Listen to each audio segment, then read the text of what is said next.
It's all good. We're building suspense. You never know what's going to happen next. All right, now where were we? We're not just in America. All right, let's go ahead and hop over the next slide. You want to? Is that me? Yeah, but it's. Can you get rid of that? Yeah, yeah.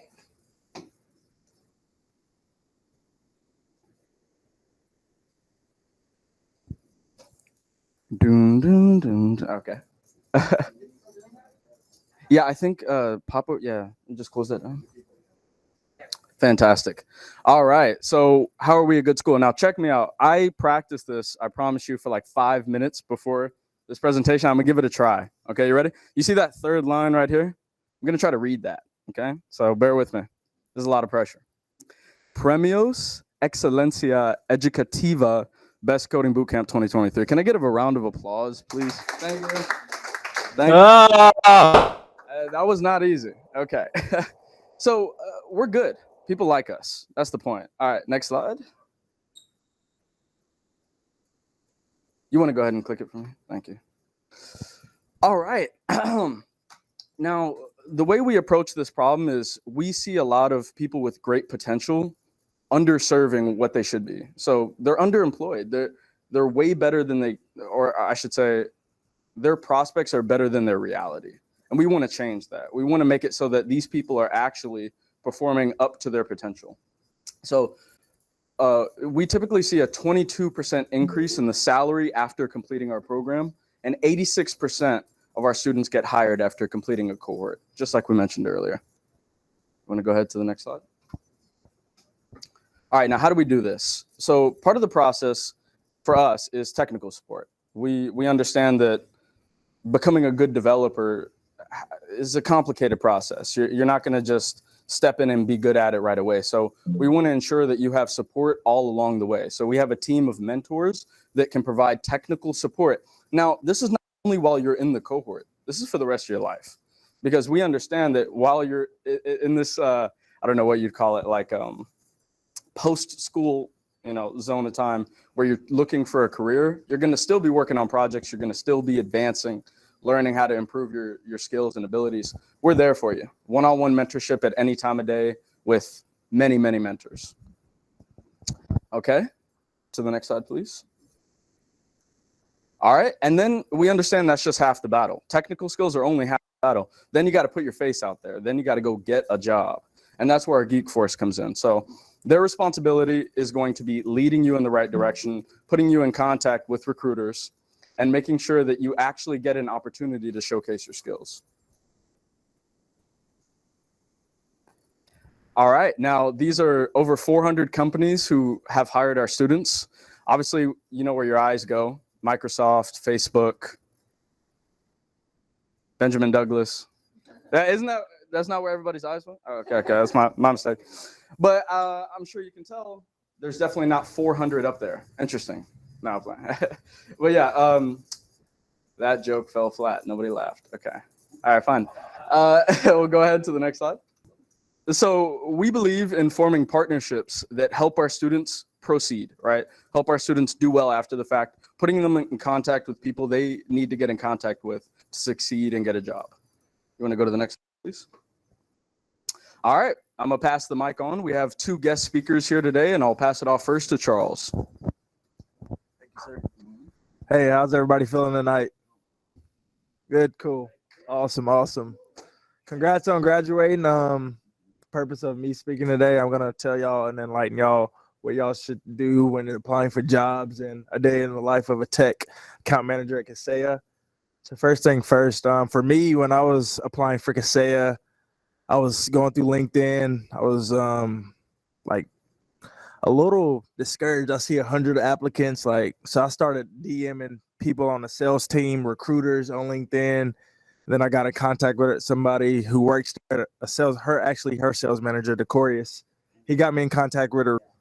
Yeah, so I just was multi-threading through all the contacts at Kaseya, and it led me to our interview. And then on my in-person interview, spoke with the director. I let him know that I was moving down here from Tennessee whether like I got the job or not. So I kind of set the upfront contract like I'm coming regardless.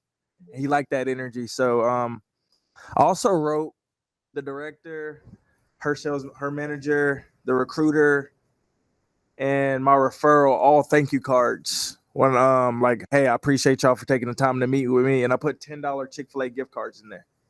So like I actually showed them that I was serious about coming. That's like, so I felt sorry for whoever had the interview after me because I came so bold and like so confident, you know. So those are the things you got to do once you graduate and want a job. Well, you don't have to. It's you don't put the exclamation point on it because the economy's been rough for years, layoffs after layoffs. Also, Kaseya is hiring 2,500 people in the next 2 years. So if you don't know much about us, I think that's something y'all should definitely take a look at if y'all want to grow your career in tech sales as well.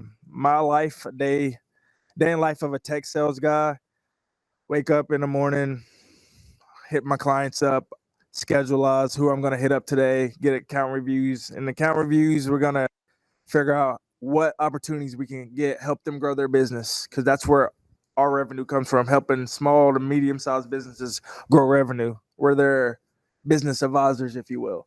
We also have this sales engineer side. That's the technical side. It's probably stuff y'all are good at. And where else was I supposed to? Was there anything else I was supposed to say? Supposed to. Here, you can share whatever you'd like to share. You said.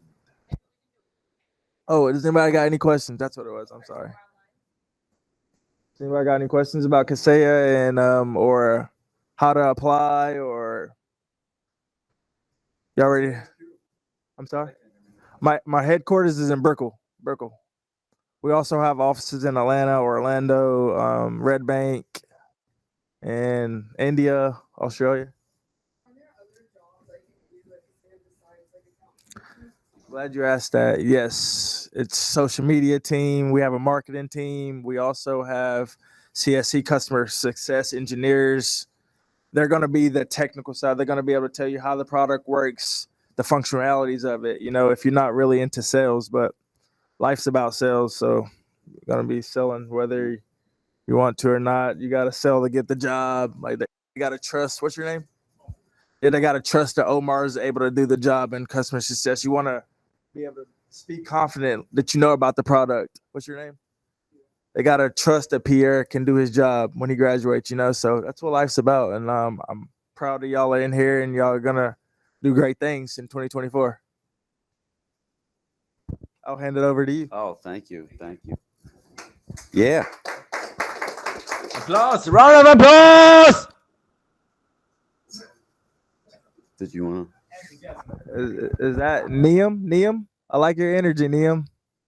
Happy Friday. Let's go. Congratulations on graduating. Ah. How you doing? All right. Oh, my LinkedIn, Charles Fitzpatrick. If y'all want to follow me on LinkedIn and catch up. Charles Fitzpatrick. Well, yeah. Charles and I already connected.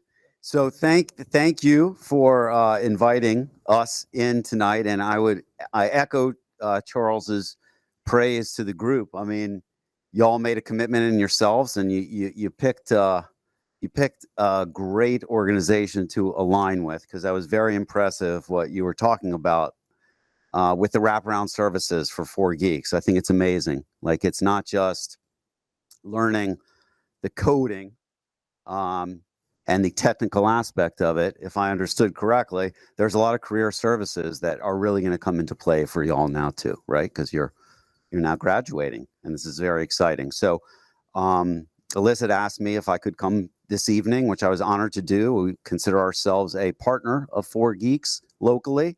Name of the firm is Benjamin Douglas, and my name is Doug, but I'm not the Doug in the Benjamin Douglas, but I do kind of lie is a strong word. Let people think that. Yes, that's what I do. That's what I do, right? Because why not? My name's Doug. It just so happens that my founder's name is Doug also, but I'm a senior vice president of whatever we do over at Benjamin Douglas, which is we're a recruitment firm. So what does that mean? Kaseya is an absolutely amazing company. By the way, congratulations on aligning with Kaseya. We are, I guess, more independent. So think of Benjamin Douglas as, when we were talking earlier, kind of like a go-between, right? So we're a broker is the word that we use, but as a recruitment firm, what we do is we help find talent and then place talent with hiring companies. Kaseya happens to be an amazing company and partner of 4Geeks and are more than qualified to handle their own recruitment efforts internally. For other companies that we partner with that are small to mid-sized businesses perhaps, and they don't have their own. So what we like to do is find talent and then place talent, align them with the right opportunities. That's what our firm, Benjamin Douglas, does. And most of the roles that we work on are technology oriented, sales, or marketing. So from my standpoint, I get a pretty interesting perspective from both the employer, the hiring companies, impression of what the hiring market is like and what they're looking for in candidates, as well as the candidate perspective when we're trying to place. So what's interesting about the 4Geeks model is I think that some of you all, and you correct me if I'm wrong, are maybe even not just beginning career, but mid-career or transitioning career. Is that accurate with some? Yeah. Which is really admirable and interesting and colorful from a candidate standpoint. So I could go on and on and on, and I know you don't want me to, but because you alluded to it too, which is there's a sales aspect to anything you're doing, even though if you're looking to go in to do, whatever, back end, front end coding, it doesn't matter. The sales process, you're selling yourself in the interview process. So it's really, really important. And why I said for your, what's your name? Omar. So Omar, you'll have a very interesting story to tell where you can bring in your whole life's experiences and other things that you've done as a human being and a professional, into whatever your next role is. And it's all very, very meaningful. What were your motivations? What was your origin story about your transition? So I'm just saying this lightly now. I mean, I know that 4Geeks has interview help and career placement help. And what we would like to do as a partner is just help facilitate that in any way that we can. So instead of chewing up more time, what I will commit to doing is if y'all can provide me with a list of the emails of everybody that's in attendance tonight, there are some killer resources that we can guide you to that will help just in terms of job search strategy. LinkedIn is going to be very important in terms of what your profile is that you're putting out there. Your networking strategy in terms of how are you going to connect the dots and find your next opportunity, so on and so forth. So if we can do that, then I can shut my mouth now and follow up via email. And okay, questions? Online too. Online too. Winston's already got the cap on here, huh? Let's go, Winston. Look at that. All right. Let's go. You just got to flip the tassel and we're ready to go. All right. I'll take it. All right. Let's give a round of applause one more time for the speakers.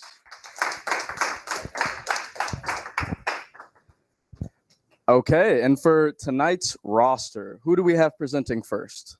Which team? Which team is it? Do you know? Team Up Nexus. Team Nexus.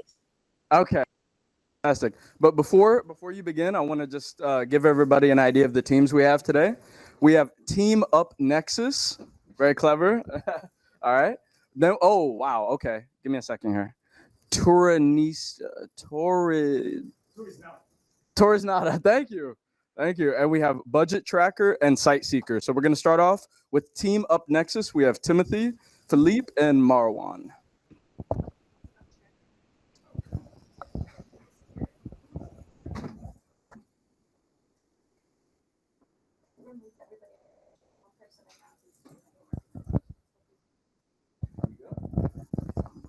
Good evening, everyone. My name is Tim. Gentlemen, thank you for being here. We appreciate it. Sir, thank you very much for your investment.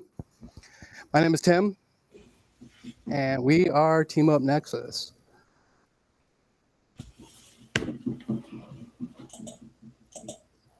Guess it's a little bit slower than the cues.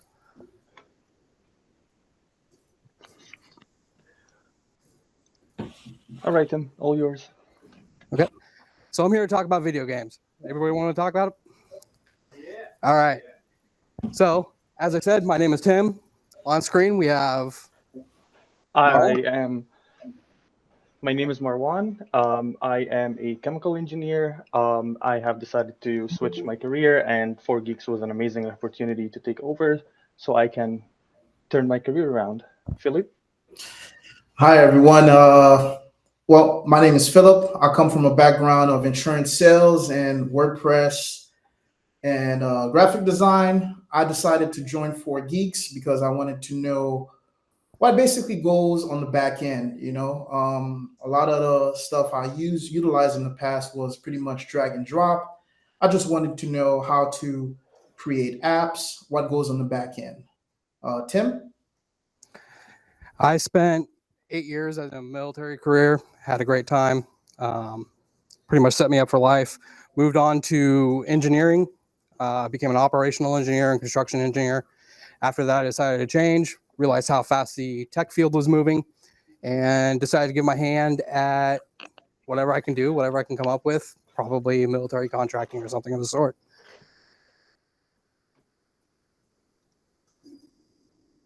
All right. So today we're going to talk to you about what Team Up Nexus is and why did we decide to create Team Up Nexus. We'll have some supporting numbers for our app. The technologies that we used will also give you a look at Team Up Nexus, the challenges that we faced, and our future plans. So what is Team Up Nexus?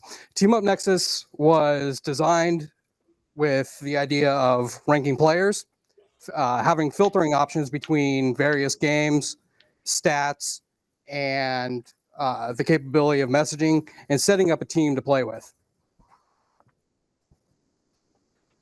Bill? Yes. So why Team Up Nexus? So basically, the development of Team Up Nexus reflects our commitment to enhancing the gaming experience for players. We believe that by providing a platform that facilitates a meaningful connection and collaboration among gamers, we can contribute to growth and enrichment of gaming, the whole gaming community. As far as Team Nexus has the potential to have a significant impact on the gaming community for several reasons: community building, skill developments, social interaction, as well as accessibility and inclusivity. Next slide. All right. So usually when we talk about video games, what comes up to mind is collaboration and competition. That's why 70% of gamers do play with others and play with others to improve their own skills. Also, we've talked about the economy and what goes on, the money that goes on into video games.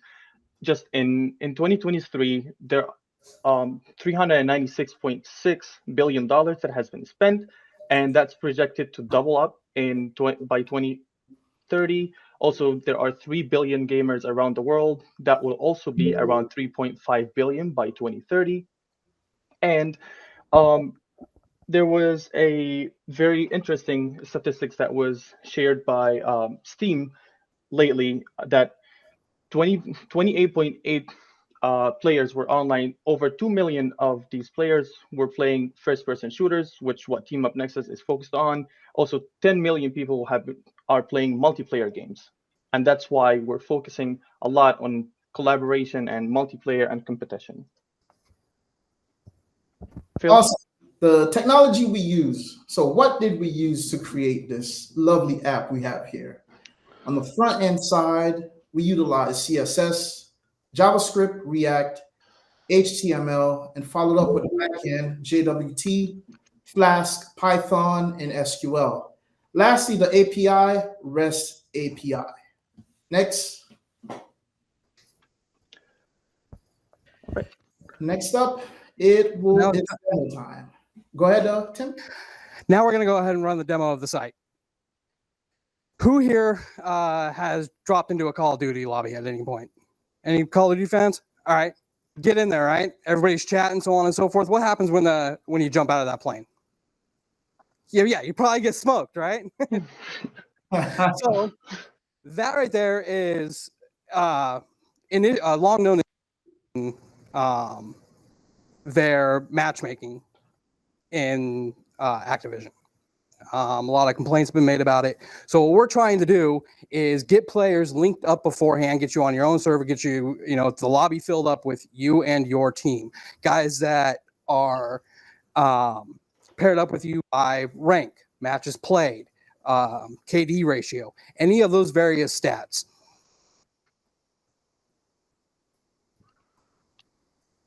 Looks like we lost Marwan.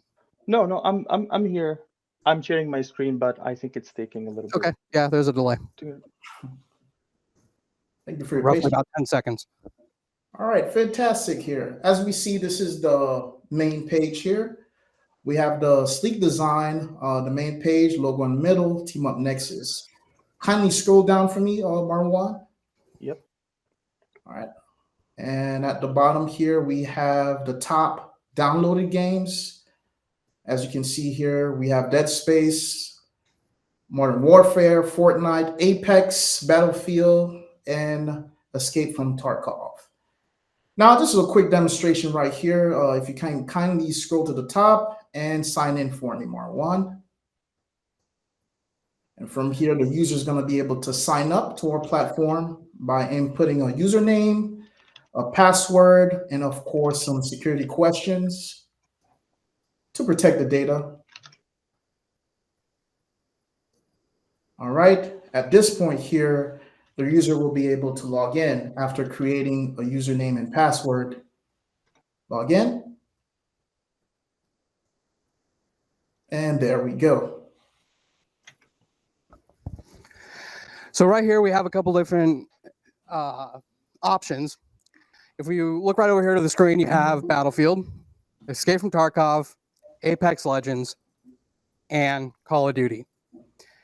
Right now, our API mainly focuses on 4 of the games represented by Call of Duty brand. Those are both the Modern Warfares and both the War Zones.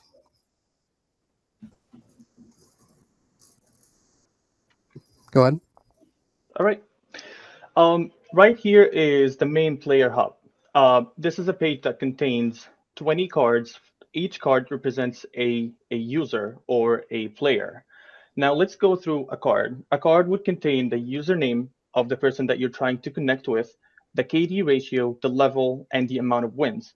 If that's not enough information for you, you can also learn more about this person. You can have their kill streaks, the accuracy when it comes to shooting their opponents, and a lot more. There are 2 more pieces of information that are missing here that Phil will be going over when we go to the profile page. Now, we also have a favorite button where you can favorite a few cards and you can go back to them later. So let me just do that right here, a few of them, so Tim can go over them later in the presentation and show how we can do that. And now we have the filters. We are on page 1000. We have over 1,500 pages of players that the information is available to you right now, and they are live. So we're going to go ahead and select a random number. So we'll go with 750. As you can see, all the information changes. If I go down, if I go up again, it's just different users and different information. So let's say that I want someone with a level that's closer to my level. So I will filter by their level. Let's say 151 to 200. There isn't any on this page. Let's say 51 to 100. And these 2 people come up. I can also filter by the kill diff ratio, which is from 0 to 1. It looks like both of them have the same filter on. Now, how do I connect with any of them? I would send them a message and say, hello, let's connect. something like that. And the message will be sent, and this is the initial conversation that you would have with someone that you would like to connect and play with. Now let's go to the messages. Right now, this is how we would like the messages to look like. On the left side, we have an inbox. You can send a new message. You have the deleted messages, and you have the messages settings. Right in the middle, you'll have something like a dialogue. Unfortunately, we don't have a functional messaging system at the moment, but what we have for you is a chatbot that can answer most questions. So let's give it a try. So we're gonna ask our chatbot if we had fun at 4Geeks, and let's see what it says.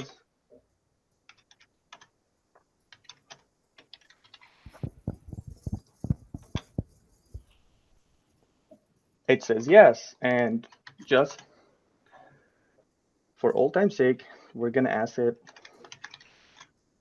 if they're sure. And they said no. Okay, so never mind. We'll go over to the favorites now. So as you can see, when Marwan favorited those profiles, we started to build our team right here. These are the guys that you're going to be playing with every night. You can either connect through future functionality. You can move to different platforms, whatever. But here, once connected, they have solid profiles. You'll be able to meet them in game. Fantastic. And moving forward here, as a user, the user will be able to create a profile and also update their profile here. The first field, you got the basic information, first name, last name. Scroll down. We have the email, phone number, and if you keep going, the city, basic information, address, as well as the player style, what type of style you have. If you're tactical, if you're defensive, you're able to put that. We will be able to add more as far as the player style, more options available. But for now, this is what we have. And the user will be able to save the changes, save the profile. And from here, that's pretty much it. If you scroll to the top, to the left side, there's some more functions. You can actually access the game settings. You can upload new avatars. If you don't like the image you have right now, the basic avatar, you can definitely upload a new avatar, as well as adjusting your security questions for your overall profile. All right, next.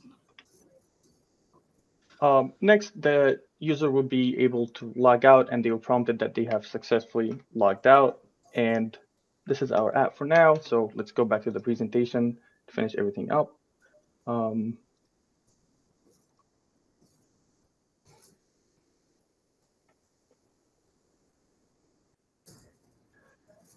Awesome.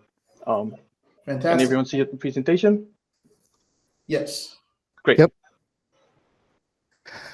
So the challenges we faced on the project were obviously we're three different adults. We have our own work schedules, family life, and what other aspirations we're working on.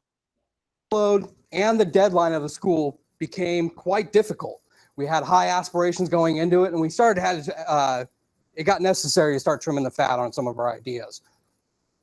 The functionalities of the APIs and the authentications between the messaging and the favorites started to cause an issue with recalling information. So we had to find a way around that. Resources, sometimes our reference material was vast. We could jump on Google and get how many millions of searches. And whenever we got in a tight spot, sometimes the instructors and tutors just weren't available. But we did manage to come through it. The wins that we had was the idea, our effort, and our outlook. Team Nexus became a major win by how we structured our team and the simple standards we set for ourselves.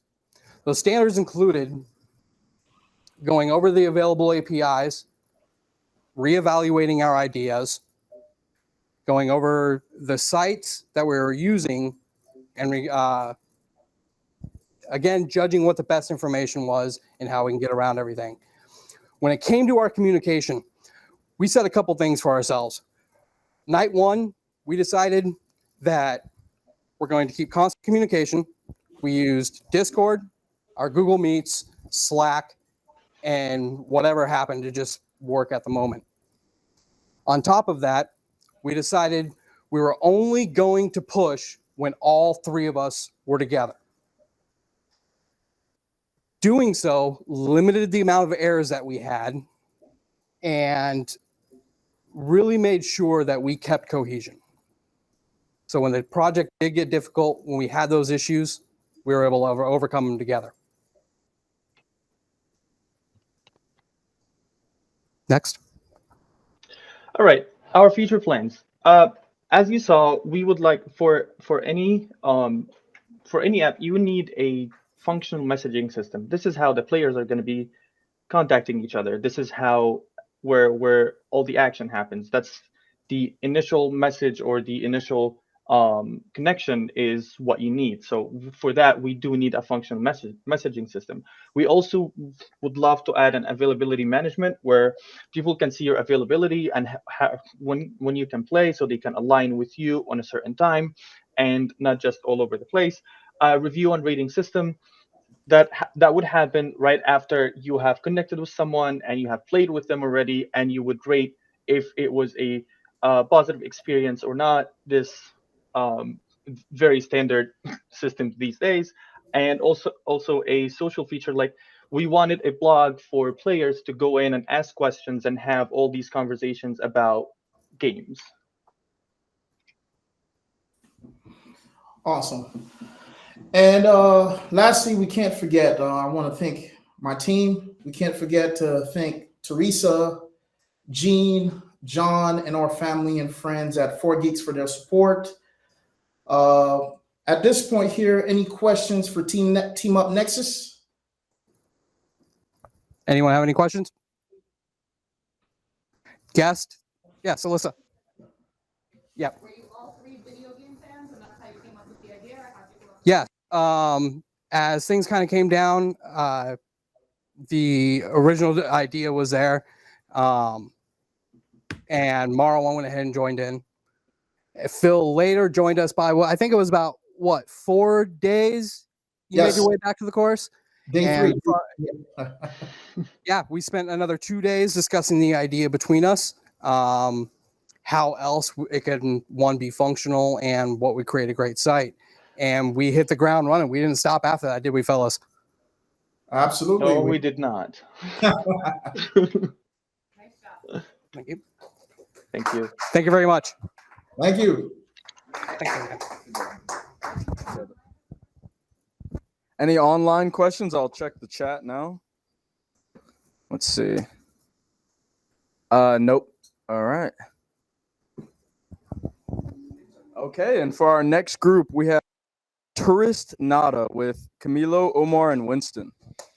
Hello, good night, everyone. Oh, let's clear the throat there. Okay, so I'm so nervous right now. Yeah, that's the thing. The teacher thing. I got a presentation here. Just give me a second. I just need to get it ready.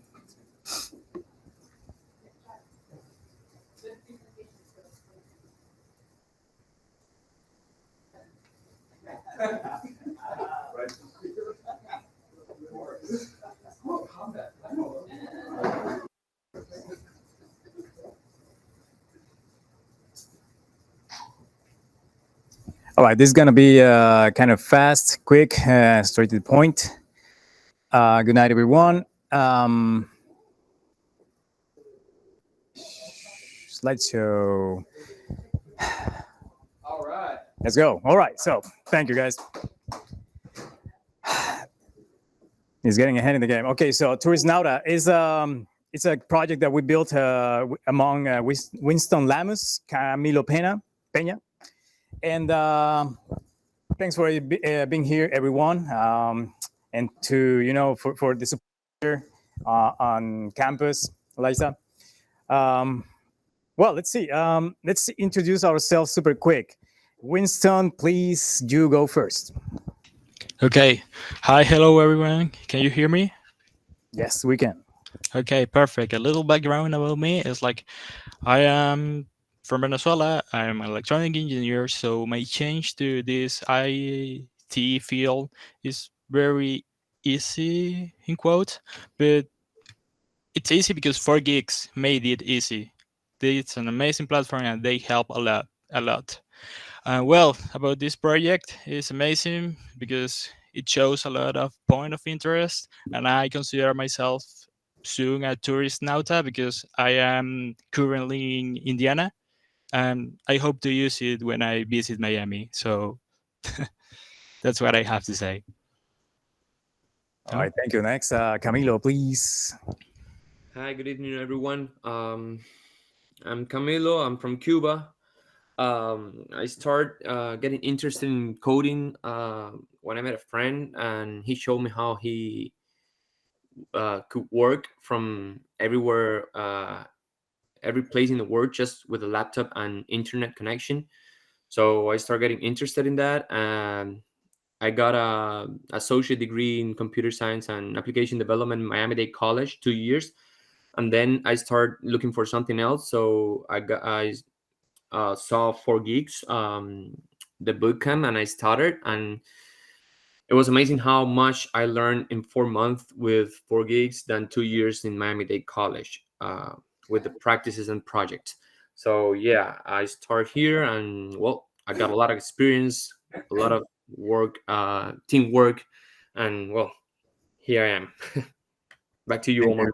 All right, thank you, guys. Well, about me, I am 40 years old. I have a full-time job as a teacher, but I come back. I come. My background is back in Cuba as well. I'm Cuban Mexican. I grew up as well in Mexico, but in Cuba I started as a painter. So my passion is arts. I always was in contact with computers when I was a very young kid. Playing with the 486 computers back then with the floppy disk, five and a fourth, 1/4 or 1/3, even before the 3.5, right? Those very old computers. And I started like probably MS DOS a little bit after when I turned like a 17 with a action script. So that was kind of a hobby, playing here and there with a kind of multimedia. Then I jumped into graphic design. I still like use that as a kind of hobby, doing interactives for websites back then with Flash. But then I got into the graphic design, working here and there in Telmex, or I mean in Mexico back then, and then I moved here 10 years ago, and I kept teaching, painting every now and then. Well, another side job there, like as a delivery driver. And then I decided, well, recently that I started like some course on my own in Coursera. Well, not making any advertising. I think 4Geeks is better because you have the interaction with people that is very important. It's like a space thing is very difficult when you have a full-time job and you have to deal with traffic here and there. Miami is a very big city, and as a teacher, the job doesn't end in the classroom and doesn't end in the school. So you got to bring a lot of work at home. So with that being said, also, well, one of the challenges that I will be probably getting deeper into that after. I decided to take that hobby into something more serious, adaptation for these new times. So that is basically my background, and that is how I ended up in 4Geeks.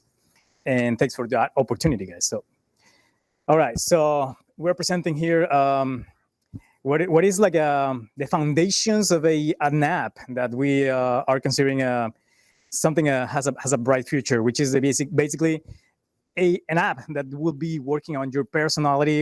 You will feed this app, and eventually will give you recommendations for places to visit or activities to do around the city that you're visiting, or you are like a brand new or even like a local, but probably things that you didn't know of before that you can do and be part of that essence or create new community, which I think Miami, for example, needs a lot, that sense of community, that sense of belonging, because there's so many people coming out from everywhere.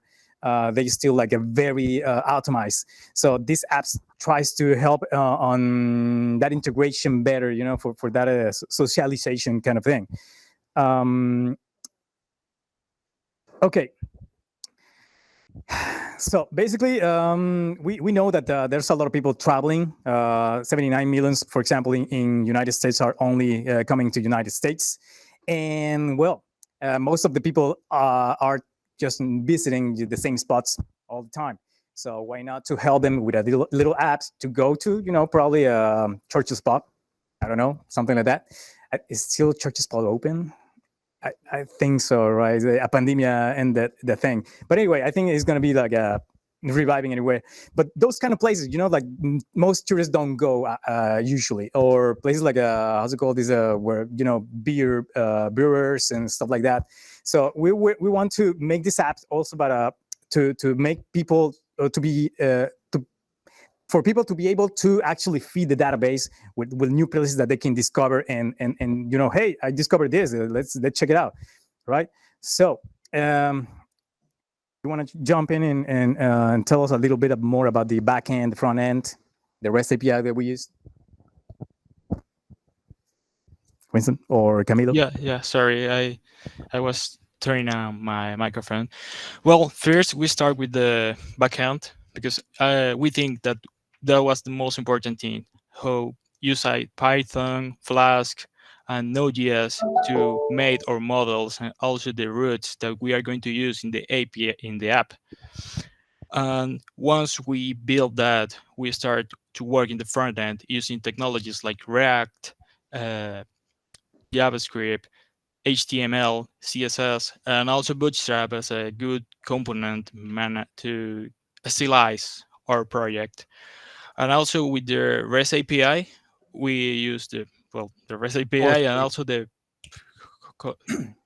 that is Foursquare, the one that we use mainly. That is our mainly REST API that we use for the fetching all the information, as you will see now in the demo. So let's go. Let's say, Winston, you're ready? Could you give me? Oh yeah. I need to give you a chance to. Yeah. Share. Let me check. Thank you. Okay. Let's do it this. Okay. Can everybody see my screen? Yes, we can. Okay, nice.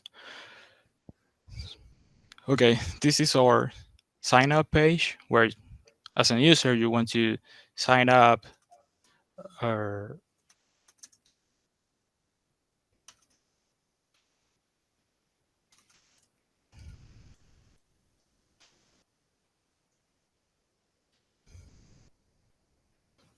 and also we have our login page.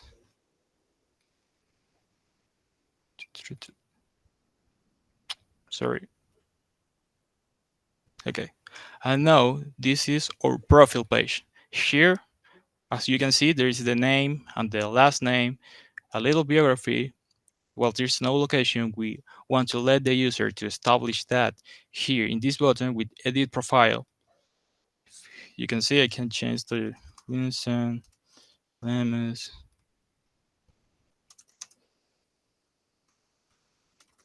Student. And my current location is, I don't know, and here in Indiana, USA. And all the changes was made it. What else? We have our landing page too here. You can see a little bit of activities too. And the user can go to their profiles using this button, my profile. This has this functionality. And also we have the possibility to log out here, as you can see. Another thing or functionality that we have is if you forgot the password, that knows Camilo can just explain this for me a little bit. Sure. Yeah. You can type the forgot password button and then just put your email. Okay, for effects of the demo, I use my current email. and then you just click the button, and you will receive a token to your email with a link to the forgot password page Okay, that we're here. still working on. Yeah, what to Yes. do. Well, what to do is the how first the application was named. So it still Yeah. Lookup name. has the what to do name. Yeah, in Yeah. that. Yeah. Yeah. Yeah, you And just this. can go ahead and go back to the login page. Okay. Okay. This is weird that it's not working right now. But anyways, so this is our login page. Also, we can go to our landing page. I don't know if Omar, you are going to Sure, come. I'm gonna well, the last changes that we have committed here, Okay. super quick. So, are you going to complement the information with a video Yeah, then? please let me share the information here. There you go. Entire screen, share. So, well, lastly, I'm just gonna show super quick here how the let's say let's refresh the page right quick, right quickly, super quickly here. So it will show that we are like located right now in Miami, but also you will see as default. Let's see, why not to buy a cafe or something, or let's say let's go and search for some music. Let's go and see. I don't know. Have you been to, I don't know, Guitar Center, Bayfront Park, Hard Rock Stadium? Let's go Hard Rock Stadium. Well, you can see there is the address and a nice collection of photos so far, and that's what we can show you by now. But we're still working on it. Eventually, we will have a lot of functionalities such as showing and grading the event or the activity that we are like going to attempt. Let me just put this in view slideshow. And what else? Also, well, it's going to be we try to personalize this as you are like putting tags in what kind of events that you're liking. It will start to recommend you guys exactly what you're like looking for. You know, probably you're more like a foodie person or sport fitness person, and so on and so forth. That's our next step into this functionality so far. Well, before that, you want to get ahead in the game. Challenges, well, collaborative work, remotely speaking, it's quite a challenge. I have never done that before. Trying to get our schedules like at the same time and working here and there after our full-time jobs, it's also a challenge. Most of us know what that is because life happens, but we have learned so far a lot more than that we probably have thought. And the API implementation, speaking about particularly about the project, that was a little bit for me a little bit of pain in the elbow, but I learned it. I learned it well. I still have to practice a lot. Course conflicts sometimes that we have to solve very early in the project, and feeling the in this learning curve as well. Something that we still have to work on that, but at least we are way better than 1 month ago. And the commitments, the priorities as adults, and basically that's pretty much it. And finding the time to keep working on it. So I mean, as for me and the team, we will still working after graduation on this, so we can take it to the very last, detail polished. Now, the future about this, again, these functionalities, and obviously, I think we all want to transition into tech, right? To actually be coding, not only selling the projects, but also, developing and learning a little more. Probably getting into machine learning. Why not? So now you have to exactly. You have to adapt. You got to get into the future, because the future is for those that are brave enough to grasp it, right? So at the very beginning, it was very intimidating. I mean, Pierre, you guys, I mean, probably you will see all of this bunch of coding and you will be like, what is that? But nowadays it's like, yes, okay, I can understand that. Probably not completely, but let's go get it, right? That's it. So I don't know, you guys want to add something to this? What is your future as developers, maybe after 4Geeks Academy? Winston or Camilo? Camilo, can you go first? Well, for me, it's all added. Still, I'm currently working full time, so I'm trying to get see a job opportunity or something to start working as a developer but yeah, still working. As right now, my main concern is complete the application that we're working on. That's my main, it's like a baby that we have to finish. Right. Okay, I know the feeling. I feel that it's the same. I have a lot to learn. I just want to learn a little bit more. As some are say, I mean, we can transition also to the machine learning and use it to build complex application in the future. And I would like to do that. And I hope in the future start working as a full stack developer or incursionate in other areas like, I don't know, it could be like AI or video games development, as probably the team that presented before. I don't know. It's a lot of opportunities that I will explore with this bootcamp now that I All right. Yeah. am Machine good. learning is being offered by 4Geeks also. So yeah. You are taking it. So it's challenging, but it's also fun, right? All right. Thank you guys for Geeks Academy.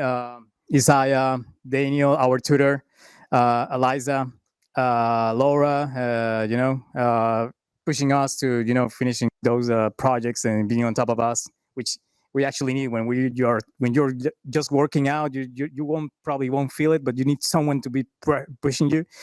That's Laura's Laura's role, which I appreciate. Anthony, the previous tutor here, Donald, who else? Oh, Ernesto Gonzalez for the one-to-one global mentoring. Ronald Dean. Anyone else you guys want to as well thank for support? Yeah, I can say the same. John Pasda was one of the global mentors. It helps with this backend part of the models, and also Christian helps a lot with the Flux and that part of the project. I don't know, Camilo, have you anyone or No, I I'll say think for me. Okay. okay. Well, thank So you guys. Any questions so far? Yes. Fantastic presentation, Omar. Thank you. Thank you. Appreciate that. So I wanted to ask the three of you, is this going to be a subscription-based service or will it be free with advertising? Or have you thought You know what? That's a good question. I will think first to be something free, to make it something free, as we are probably implementing new features, and if it gets like popular, like YouTube or like Google in general, it was like free for many years probably. Sometimes you have to let it cook slowly but surely, and then you can probably start charging for some other features such as no ads or better functionality. I don't know, some exclusive features, something like that. I believe more like that in those kind of things. Actually, yeah, I'm still believing that the internet and all that it comes from it should be mostly free. So yeah, the other thing is like ad based, so we can charge the announcers better than the user. I guess that is more for democratizing what internet and its technology can bring it to us. Thank you. I appreciate that. All right. Thank you. Yeah, you're welcome to join us. Okay, thank you guys for that. And next one. Thank you, everyone. Let's get claps in the chat. Yeah, awesome, fantastic. All right, up next we have Budget Tracker with Martine, Isaac, and Pierre. Here you go, partner. Thank you.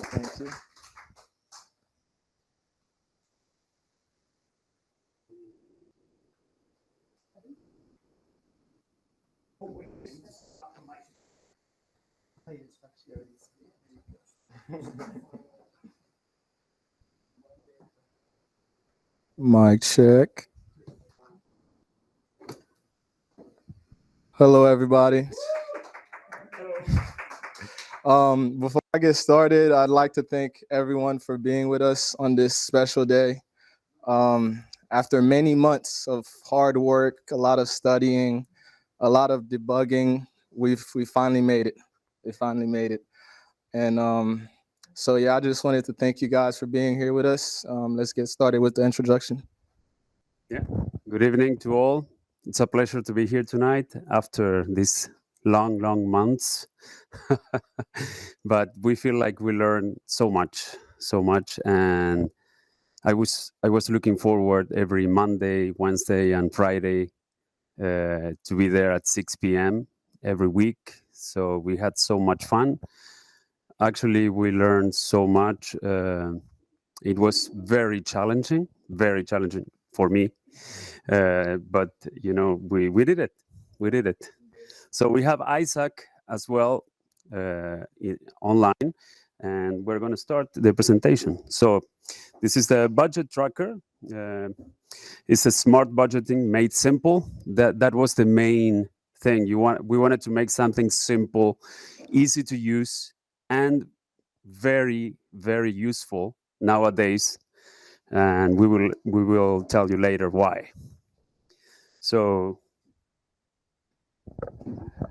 yeah, this is the table of contents what we're going to be talking about tonight. I guess we can just glimpse over it. Let's get started with the introductions. Okay, Isaac. Yes, Isaac, you can start the introduction. Hello, mic check. Can you guys hear me? Yes. All right. So my name is Isaac, and I'm originally from South Florida, more so the Homestead area. And I've always been interested in tech, but not really sure on which aspect of tech, whether it be coding, whether it be in cybersecurity. But in high school, I had classes in coding, and my interest in technology began there. And since then on, I never really continued picking up on that journey. It wasn't until last year that I joined the boot camp. It was mainly focused on back end using the programming language Java and another back end data software, MySQL. And then after completing that program, I thought to myself, now that I learned the back end, I might as well hop on the front end and learn the technologies used for web development. And it was through that I did some research and I found about 4Geeks Academy, and I joined the program, and here we are now, like since September to now, a couple months later. It's crazy how fast the time has passed by, and it feels like it was just last week I was just getting started. But I'm very grateful for the program, everyone at 4Geeks for giving me the assistance to push through this program, and everyone in this meeting. And yeah, that's my introduction. Hello, my name is Pierre. To be honest, if somebody told me 10 years ago that I would be here right now doing this presentation, I would not believe them, because I grew up on a farm in Haiti, so I did not grow up around technology. So when I first moved here in 2011, I played a GameCube for the first time, and it was like I just discovered water. Like I was thirsty. I couldn't stop playing. So I wanted to get into programming, but I didn't speak English, so I put that off for a while. Then I found 4Geeks last year, and Alyssa told me about an amazing opportunity that Miami Coalition was sponsoring, and it changed my life. So that's it about me. Here you go, Mark. So a new beginning then. Yes, sir. Okay, in my case, I studied electronic engineering. Back, I'm from Uruguay. Then, but never worked as an electronic engineer because I was also studying professional singing. So I became an opera singer, a professional opera singer, and that's what I do still. So, but I always loved technology, always, my whole life since I was a kid. I was telling Pierre that when I was a kid, my family didn't have the money to buy a computer for me, and I was always looking at the store, all the computers. It was fascinated. But then when I was older, I got my own computer, and I was always into technology, but never into coding. So, and this was my opportunity. Thank you to Miami Tech Coalition. Actually, this was a great opportunity for me, and I'm so thankful for that. And now, I would say instead of career transitioning, I would say career parallelism. So I can work, both singing, and because I travel a lot for my singing everywhere, and I love doing remote work. So that's my goal here, to work on both things at the same time. So let's keep going then. So about Budget Tracker then. So it's a simple app. Basically, it's like a virtual ledger that provides users with a comprehensive overview of their financial activities in a very simple way. We have an expense tracking, income management, budget planning, visualizations and reports, financial goals. The idea was, because after the pandemic, in the whole world, but in this country, we had the inflation went like crazy. And in our minds, it was important, to find a tool to help us navigate, the financial challenges, specifically for young ones, that they are having so many challenges now to get to the end of the month. So with this app, it's a great tool because it's proven.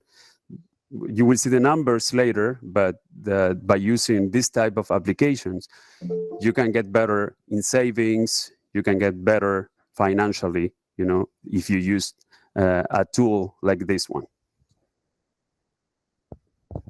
So yeah, I don't know about you guys, but sometimes when I go out, I leave my card at home because I'll spend like crazy and look at it the next morning. So that's another reason why we built this app. And just a little facts for you guys. America's national debt is currently at $34 trillion, and I don't know how they're gonna pay that. And and financial stress decreases 25% within 6 months using a budget tracker, just seeing how often you're spending and just cutting off the bad habits, Yeah. Isaac, do you want to talk about what we used? Sure. So when it came to making this project, some of the technologies we use as far as planning were a website called Figma and Linear. Linear was the website we used when it came to planning as far as assigning tasks and creating tasks, and it really helped us stay organized on who was to work on what without stepping on each other's toes.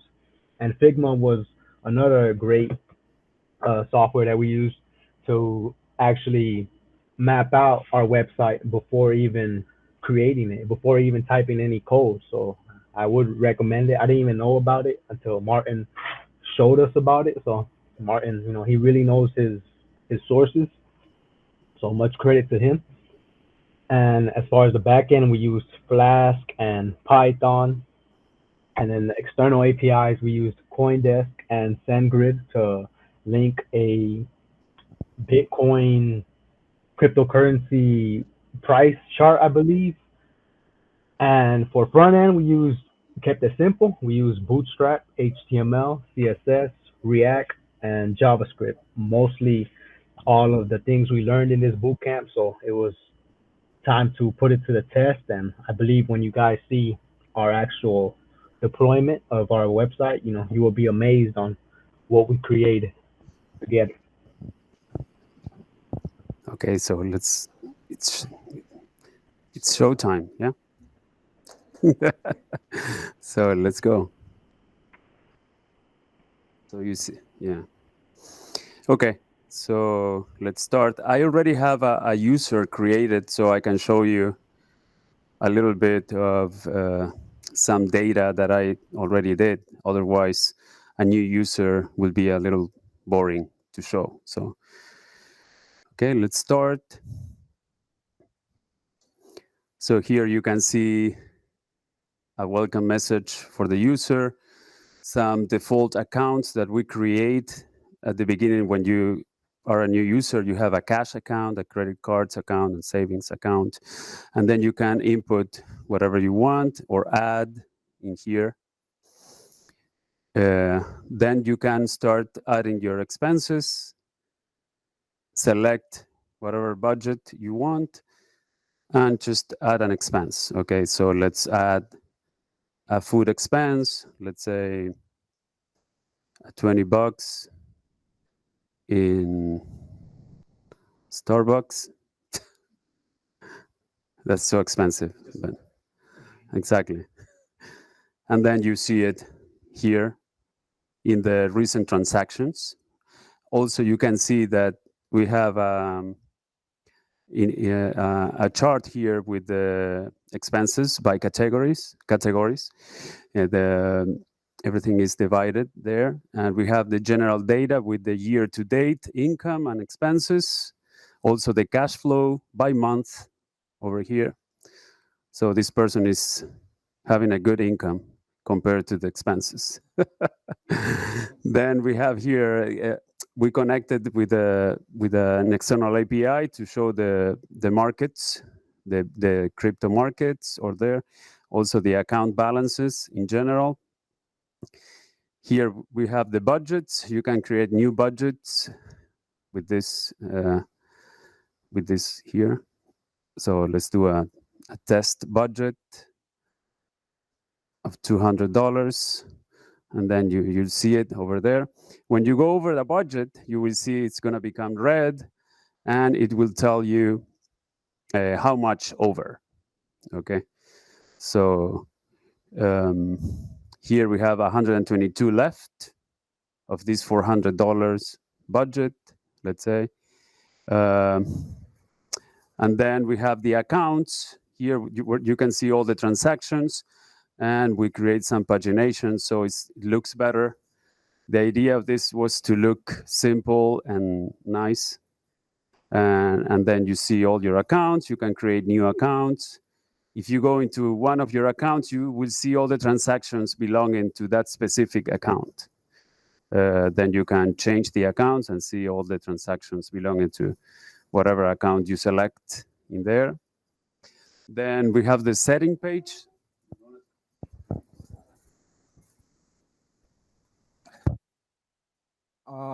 So yeah, like everybody, I can never remember my name. So we got the name right here for you guys already put in. So the user can change their name if they want to, or their emails. They can also update their passwords. And especially these days with cybersecurity being such a big problem, we put this activity page on there. So for example, if somebody logs in from a random state on your account, it will actually show you where the IP address and the time that they logged in. So you can keep track of that. And to put an alert. yes, so in the future, one implementation that we want to have is they can ban an IP address from the account. Like they can ban it so that person can no longer log into the account. And I'm gonna pass it to Isaac so he can finish the rest of the presentation. Isaac? Yeah, so another thing that we were able to work on was the dark mode feature.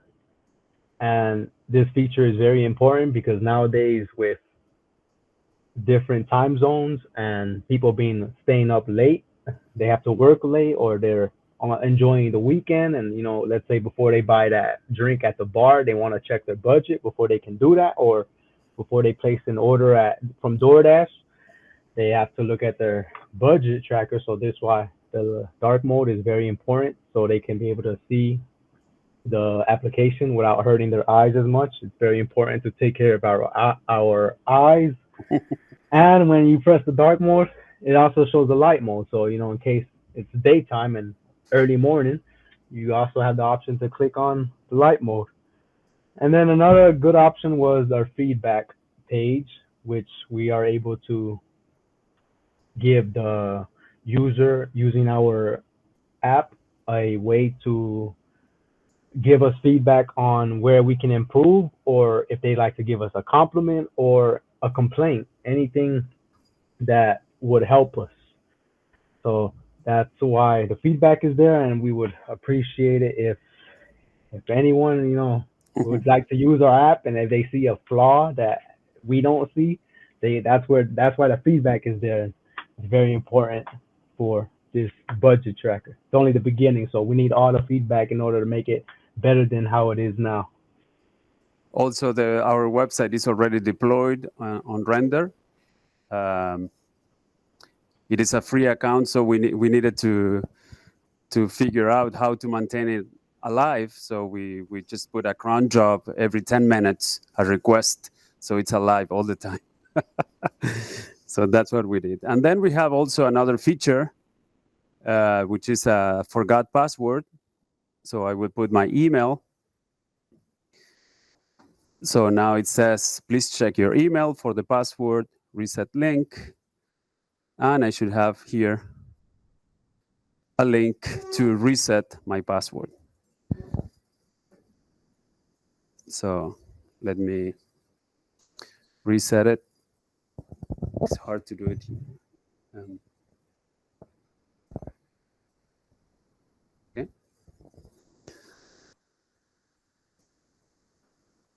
Update password and login. That's it. So as you can see, it's a very simple app, but in our opinion, we think it's very useful. And we have some plans for the future with the app. Let's keep going with this.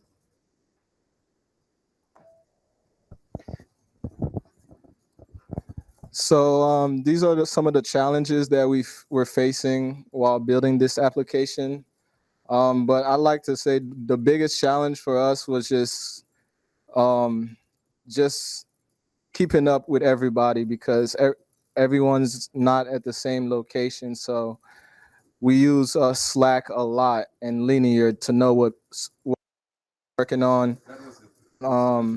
Yes, definitely. And Martin was having a lot of JWT token issues, like where the token would expire and the user would lose the token and would lose access to the application. Database management, that was a big issue also, because every time some changes are made into the database, we have to migrate it and upgrade it, so like it matches. So if you don't do that, it's gonna crash. But yeah, that's all of our challenges right there. And what's next? We're planning to optimize it for mobile devices, because nowadays not still optimized. Also email notifications when you go over a budget, or when someone logs in from an unknown location. Also integrations with the financial institutions APIs, so automatically you don't have to do it manually. You can also download automatically all your transactions, and many more things, of course. The idea to monetize this, I think this could be a free application, and we can monetize it with, with fintech companies that want to monetize through ads. So that's the idea. And of course, in the first place, thank you to Miami Tech Talent Coalition.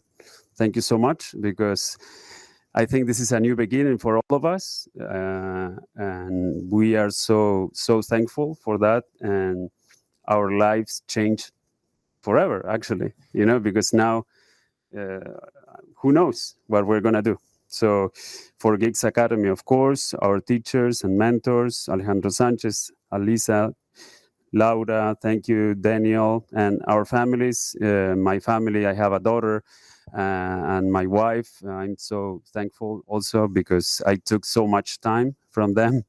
So thank you so much. And Pierre. Yeah, just thank you guys for being here and supporting us. It means a lot to us because I know our schedules are hectic. So just the fact that you guys here, we really appreciate it. Thank you guys so much. Isaac. Yes, I would like to give a thanks to everybody and especially, ourselves for pushing us to our limits to complete this program. But also, I really would like to thank 4Geeks because I believe that their lifetime support is a true testament of how great their program is. 1 year from now, I might not know where I may be as far as in my tech journey, but all I know is I can always rely on 4Geeks to give me that extra leverage when things look rough, and I know they will be there for me when I need them. So much credit to 4Geeks Academy. Thank you. Well done. All right, and for our final presentation, we have Site Seeker with Ariana, Cami, and Claudine.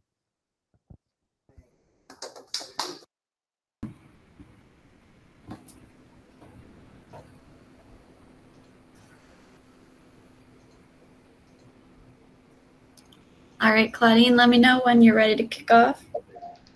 I'm ready. All right, so welcome everyone. Thank you for sticking it out and staying for our final presentation. We are Site Seeker, and we can get started. So this is our team. My name is Ariana Diaz. I am a project or UX project manager. I work to create websites for hotels and destination countries. And I really started this full boot camp because I work with developers every day, and I really wanted to know how I could better collaborate with them. It's a lot to say I want to create a wireframe, but it's a different story to actually know what goes into coding that. So it really helps me be able to communicate what I'm asking of my developers and to better understand the scope of our projects and what it actually takes in terms of budget, in terms of time to make it happen. I am Cami Hale. I am from Cincinnati, Ohio. I used to be a former teacher and wanted to venture out into becoming a software developer, hence why I'm taking this boot camp, and it's been a great experience. Hello, everyone. My name is Claudine. I'm from Sacramento, California. I'm currently in the veterinary field. I do that part-time, so I'm looking for something more full-time, and I'm just here exploring what the tech industry has to offer.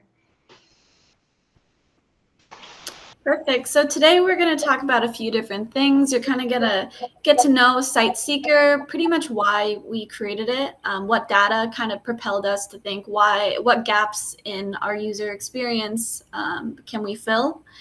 And then we're going to demo it and just kind of go through our process and what it actually took to make our app, and then kind of figure out together how we're going to iterate it in the future.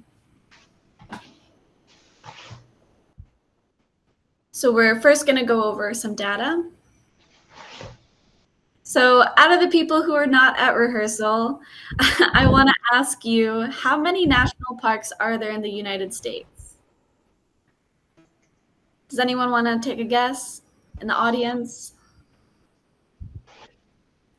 I don't know. I will try around 50.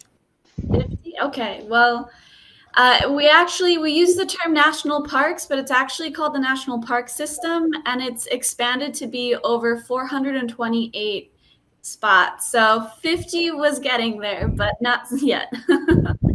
And throughout the U.S., our national parks are really meant to conserve our nation's natural and cultural heritage for current and future generations. And for the people who visit national parks or the national park system, how many activities do you think you can do across a national park?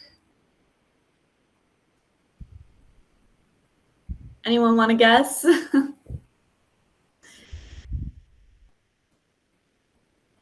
1,000.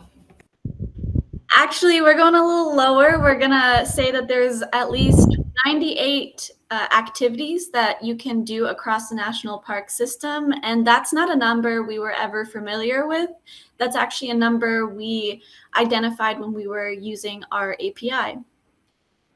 So you can go to the next slide. And so when we look at National Park Service across the United States, and we look at visitors, we noticed that there was a strong visitation prior to COVID-19, and it really dipped and suffered because of the pandemic. But as we get out of the pandemic, people are returning back to national parks. So there's interest now to visit national parks. So we were looking and thinking, how can we service those people who are now returning? And also people who have never been to a national park or people who have been to national parks, how can we help them? You can go to the next slide. And so we looked at patterns in terms of all of the 98 activities that we identified through our API. We've seen that visitors are actually having many interests. So what's motivating them to come to national parks is pretty equal in terms of being in the 30s ranges. So how can we also address or create an app that's going to address the fact that there's so many different interests out there and people are being motivated in different ways to go to national parks? Go to the next slide. And then lastly, we also found that in digging deeper through the data, not only do people want to visit national parks, not only are people having many interests that drive them to go to national parks, we're also finding that there's shifts in how travelers are choosing their next adventure. So before, people were really going to those top 8 national parks and returning there. But now we're finding that there's been at least a 4.6 increase in visitation from 2021 to 2022 in the 8 most least visited parks. So now people are more open to seeing the range of national parks. And the National Park Director says this shift is for showing that people are willing to travel the path less traveled nowadays. So how can we create an app that lets people return back to traveling to national parks, kind of serves their diverse interests in going to a national park, and also caters to going to many different types of parks, not just the most popular ones. Can go to the next slide. So what we found and identified as our key unique value propositions when creating our minimal viable product was we wanted to help users find national parks by a keyword search or by searching by those activities that we identified, those 98 different activities that can happen across the National Park Service system. And we wanted our users to also be able to learn more about the National Park system and the range of activities they can do. So we allowed them to gather more information specifically on the parks themselves that they're interested in, as well as the activities they're interested in. And then we help them as well to favorite those activities so that we can help users plan a trip to a national park and identify future travel plans by allowing them to save the parks that they're interested in. Go to the next slide. And so with that, we want to introduce you to SiteSeeker, and Claudine will take it away with our demo. Go.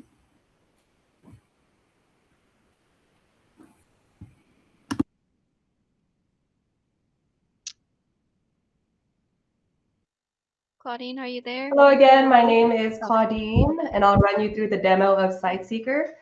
So let's just say I'm new to the outdoors and I don't know exactly where I want to go. So I'm going to visit siteseeker.com and I'll be greeted with this home page. Up above, we have a search bar, a search by activity button. And down below, we can see that there are many different parks to choose from. In this park card, we have the name, the location, and a brief description. If I scroll down, you can see that I have tons of options here. So I want to narrow down my search, and I'm going to search by activity.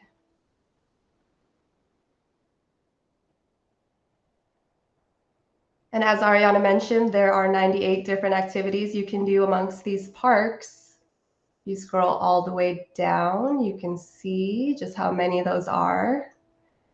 But I'm going to go back up to astronomy. That's what I want to do. So now the results are filtered by the parks that offer that activity. If I want to narrow it down even more, I can search by park name. And I'm going to go with this one here, Arches National Park in Utah. I'm going to click this Learn More button, and I'll be redirected to a park profile page. So here we have another image of the park. We have the park name, its address, a description. We have a link to the National Park Service website. We have the hours of operation. And down below, we have an accordion with even more activities. We have the costs associated with the park, directions, typical weather, and phone numbers to contact that park. Okay, so say now I've enjoyed using SiteSeeker and I want to sign up for a profile. I want to be able to save the parks that I've been to and the ones that I want to go to. So I'm going to go ahead and create a profile. I'll hit the submit button to sign up, and I'll be redirected to the login screen. I'll enter those same credentials and hit that login button. Okay. Okay, so now I'm taken back to the home page, but if I click this profile button up here, I'm redirected to the park profile page, and up above I can enter some brief info about myself, a brief bio, and save that information. Now if I want to add some activities,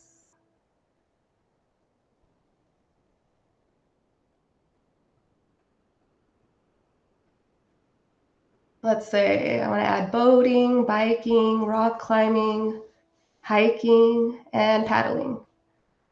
So now you can see those have all saved under my favorite activities. But if I change my mind, I can just remove those. And if I go back to the home page, I can select the parks that I want to add to my favorites list by clicking that heart icon, navigating back to the profile page. And now you can see they're listed under my favorite parks. And if I want to upload, say, a profile image, I can go ahead and do that.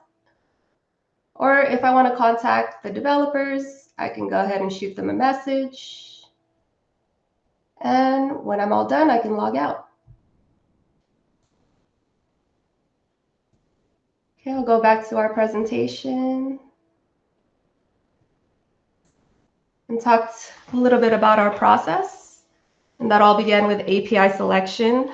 So before we settled on the National Park Service API, we kind of discussed a few options. We chose the National Park Service API because of the amount of data it had, its up-to-date documentation, and its organization. And then after that, we moved on to a project management tool. So we used Linear to identify the necessary features and functionalities we wanted our web app to have. And from there, we moved on to wireframing. So in Figma, Ariana created wireframes for each screen view and feature reflecting the site changes. Ariana was critical in providing the vision and the direction for SiteSeeker. After that, the last step in the process was coding the project. And after breaking up the project in components by components and features, we realized that some of our skills were stronger than others, and we couldn't have implemented as many features as we did if it were not for, excuse me, for Cami building up our back end. And here's a list of the languages, libraries, and frameworks that we used. We should all be familiar with these by now. And Cami will move on to the challenges and next steps. All right, so one of the first challenges we had was being able to work remotely because we all are from different states. So it was hard to kind of decide when we're going to meet because we all have our jobs and outside commitments too as well. So it was just hard to make sure that we were all on the same page and making sure we were all working on different things and not the same things so we can save time and work more efficiently. Another thing that was previously mentioned was the wireframes and actually turning some of the wireframes into coding because some of the stuff we wanted was really reaching for the stars when we started actually coding it out. We're like, oh, maybe we can save that for a later feature if we have the extra time.